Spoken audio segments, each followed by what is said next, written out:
Shalom. Puji Tuhan, kembali kita pada saat malam hari ini kita boleh merenungkan firman Allah yang adalah merupakan roti hidup kita. Itu sebab mari kita siapkan hati dan pikiran kita dimanapun kita berada. Biarlah Tuhan dipermuliakan melalui kita mendengar firman Tuhan, karena firman Tuhan itu adalah kekal selama-lamanya. Dunia dan segala isinya akan lenyap, tapi firman-Mu itu adalah kekal selama-lamanya. Untuk itu, sebelum kita baca firman, kita berdoa. Bapa di surga, di dalam nama Yesus Kristus, Tuhan Juru Selamat kami akan mendengarkan sabda firman-Mu, membaca bersama-sama, merenungkan bersama-sama. Biarlah Tuhan pengurapan-Mu turun atas hidup kami hamba-Mu. Demikian pula kami yang mendengar, sehingga kami mempunyai kesungguhan dan keseriusan untuk Tuhan menyambut sabda kebenaran firman-Mu. Di dalam nama Bapa, Anak, dan Roh Kudus, dalam nama Yesus Kristus Tuhan, kami terima firman-Mu. Haleluya. Amin.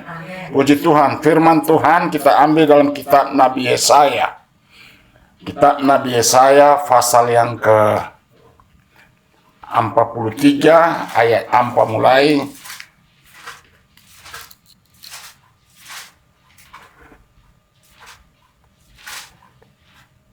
sampai dengan ayat yang ke-7. Puji Tuhan. Haleluya. Kitab Nabi Yesaya pasal yang ke-43 ayat 4 sampai dengan ayat yang ke-7. Saya minta nanti Gembala akan baca. Haleluya. Puji Tuhan. Sampai ayat ke-7. Ya. Di Yesaya 43 ayat 4 sampai dengan 7 demikian firman Tuhan. Oleh karena engkau berharga di mataku dan mulia, dan aku ingin mengasihi engkau, maka aku memberikan manusia sebagai gantimu dan bangsa-bangsa sebagai ganti nyawamu. Janganlah takut, sebab aku ingin menyertai engkau. Aku akan mendatangkan anak cucumu dari timur, dan aku akan menghimpun engkau dari barat. Aku akan berkata kepada utara, berikanlah, dan kepada selatan, janganlah tahan-tahan. Bawalah anak-anak laki-laki dari jauh, dan anak-anak perempuan dari ujung-ujung bumi. Semua orang yang disebutkan dengan namaku, yang kuciptakan untuk kemuliaanku, yang kubentuk, dan yang juga kujadikan. Puji Tuhan. Haleluya. Luar biasa firman Tuhan pada saat malam hari ini yang menjadi renungan kita, yaitu judul firman Tuhan, kita berharga di mata Tuhan. Amin. Sekali lagi, kita adalah orang-orang yang sangat mulia di mata Tuhan. Itu sebab karena kita adalah mulia, karena kita itu sangat berharga di mata Tuhan, marilah kita betul-betul akhir zaman ini sebagai orang yang percaya kepada Tuhan, tidak akan mengabaikan, menyepelekan persekutuan kita dengan Tuhan.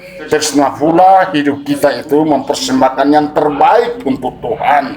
Karena Alkitab katakan, persembahkanlah hidupmu sebagai persembahan yang kudus, lagi yang berkenan kepada Allah. Nah, saudara-saudara kasih Tuhan, kalau kita menyadari bahwa betapa mahalnya hidup kita, betapa berharganya hidup kita, maka saudara-saudara kasih Tuhan, sudah pasti kita akan menjadi orang-orang yang luar biasa, yang menghargai Tuhan dalam hidup kita, yang menghormati Tuhan dalam hidup kita. Semua pula kita menghargai pengorbanan Yesus Kristus 2000 tahun yang lalu. Tidak mungkin Allah kita yang hidup itu, Yesus Kristus yang di sorga, datang ke dunia ini menjadi yaitu seperti manusia, untuk yaitu menjadi penebus bagi kita. Kenapa dia menjadi penebus bagi kita? Karena kita ini adalah orang-orang yang berharga. Bukan sekedar berharga, tapi orang yang sangat mulia. Luar biasa. Itu poin pertama. Poin yang kedua, karena kita menjadi orang yang berharga kepada Tuhan,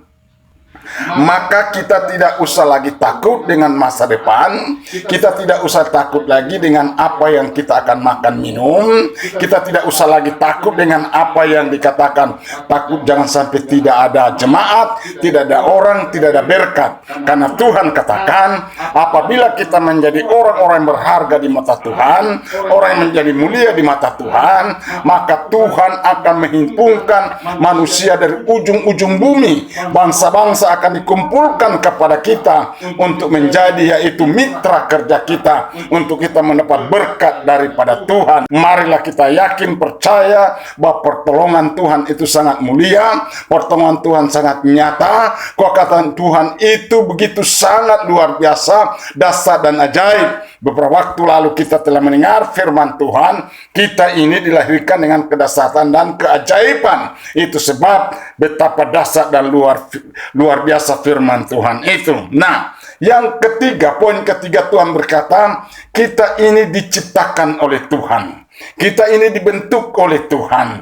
Untuk apa kita dibentuk oleh Tuhan? Selain saudara-saudara dikasih oleh Tuhan, maksud Tuhan kita dibentuk, maksud Tuhan kita diciptakan, itu hanya untuk semua dan semuanya untuk hormat dan kemuliaan bagi nama Bapa di surga.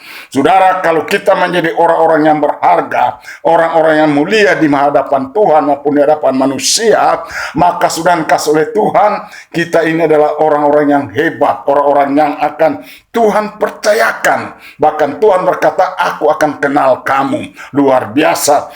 Kita tidak lagi akan dipanggil lagi hamba. Tuhan berkata, kamu tidak lagi yang aku sebut sebagai hamba, tapi aku menyebut engkau sebagai sahabat Tuhan. Luar biasa.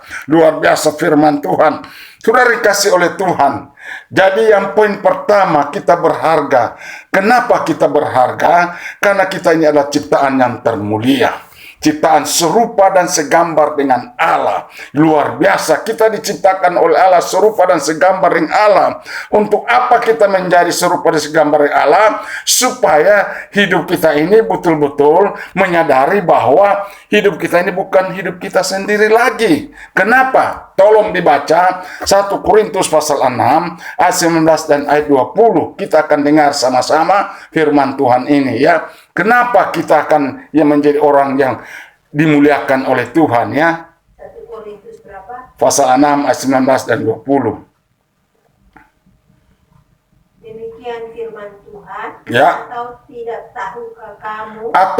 tahukah kamu bahwa tubuhmu adalah bait Roh Kudus? Oh, puji Tuhan. Tubuh kita ini adalah bait Roh Kudus. Yang diam di dalam kamu. Yang diam di dalam diri kita. Roh Kudus yang kamu peroleh dari Allah. Roh Kudus yang kita peroleh daripada Allah. Dan bahwa kamu bukan milik kamu Iya. sendiri.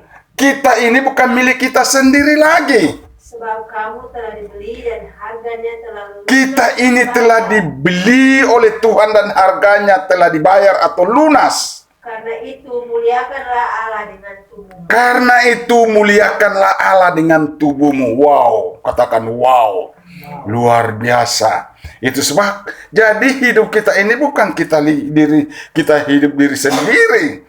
Jangan kita ya sudah dikasih oleh Tuhan hidup tidak menyadari. Alkitab katakan, kelahiranku dahsyat dan ajaib, ajaib apa yang kau berikan, aku benar-benar menyadarinya.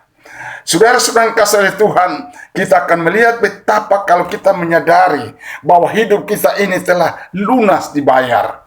Hidup kita ini sebenarnya harus yaitu masuk dalam neraka. Oleh karena dosa-dosa kita, oleh pelanggaran-pelanggaran kita, oleh karena perbuatan-perbuatan kita yang jahat di mata Tuhan, maka sudah dikasih oleh Tuhan dengan kasih-Nya yang sangat besar, anugerahnya yang sangat besar, rahmat-Nya yang sangat besar. Dia telah menebus kita dari segala dosa-dosa kita. Tuhan datang bukan menebus dosa, Tuhan datang menebus saudara dan saya orang yang berdosa. Itu sebab harus jelas sudah dikasih oleh Tuhan, kita adalah orang-orang berdosa. Tidak ada satupun di kolong langit ini yang benar. Satupun tidak ada yang benar. Itu sebab Tuhan membenarkan kita. Itu sebab kalau Tuhan sudah benarkan kita, Tuhan sudah tebus kita, Tuhan sudah angkat kita dari lumpur dosa. Marilah siap sedialah kita untuk memuliakan Tuhan. Jangan jadi kita mementingkan diri sendiri. Saudara yang kasih oleh Tuhan, bayangkan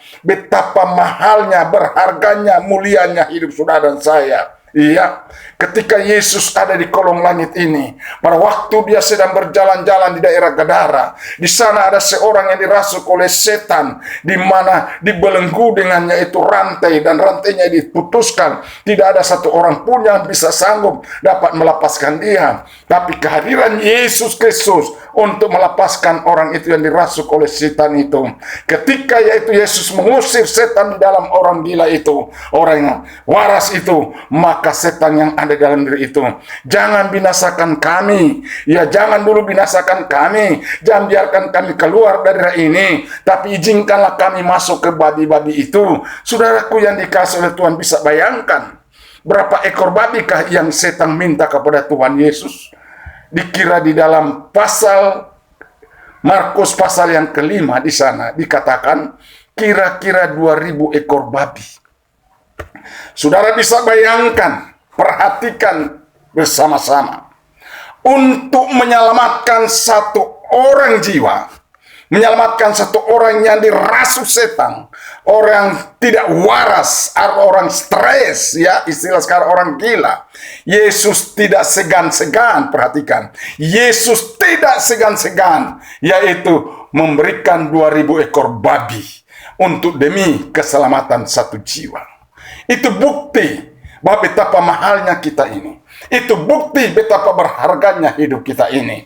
Itu sebab mari Bapak Ibu Saudara, siapapun engkau mendengar firman Tuhan ini, sadarlah dengan sesadar-sadarnya, bertobatlah. Kalau kita hidup di dalam dosa, hidup di dalam perselingkuhan, hidup dalam perceraian, hidup dalam tidak bertanggung jawab atas hidup saudara, mari kita bertobat, datang kepada Tuhan, minta ampun kepada Tuhan, nyatakan, Tuhan, hari ini saya menyadari bahwa ternyata saya ini berharga di mata Tuhan, saya ini sangat mulia di mata Tuhan. Itu sebab kita tidak akan menyia-nyiakan hidup kita ini, yaitu dengan perbuatan-perbuatan dosa yang akan membawa kita kepada neraka kekal selama-lamanya. Tetapi marilah kita diciptakan untuk kemuliaan bagi nama Tuhan. Itu sebab Bapak Ibu Saudara-saudara, firman Tuhan pada malam hari ini membawa saudara dan saya dalam suatu kesadaran, benar-benar menyadari betul bahwa saudara dan saya adalah manusia yang berharga, manusia yang mulia.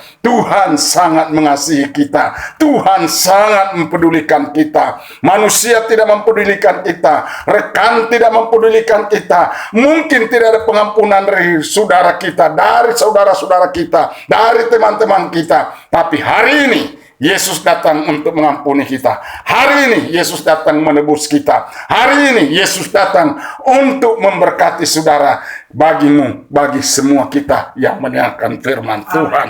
Amin. Kiranya Tuhan memberkati kita. Firman Tuhan pada malam hari ini kita berdoa. Bapa di surga, terima kasih Tuhan buat firman Tuhan pada malam hari ini. Kami telah dibawa dalam suatu kebenaran, menyadarkan hidup kami bahwa benar-benar kami ini adalah berharga dan mulia. Karena kami sangat berharga dan mulia ketika kami hidup dalam kebenaran, berjalan dalam kebenaran.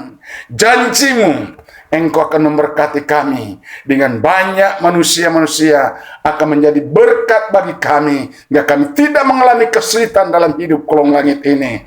Tuhan menolong kami, Tuhan memberkati kami. Firman Allah Tuhan materaikan dalam hati, jiwa, dan roh kami, dan akal budi kami, sehingga kami boleh dapat Tuhan berjalan di dalam kebenaran-Mu. Terpuji-pujilah Yesus Kristus Tuhan. Kami berdoa dan bersyukur di dalam nama Yesus Kristus Tuhan Juru Selamat kami. Haleluya. Amin. Begitu.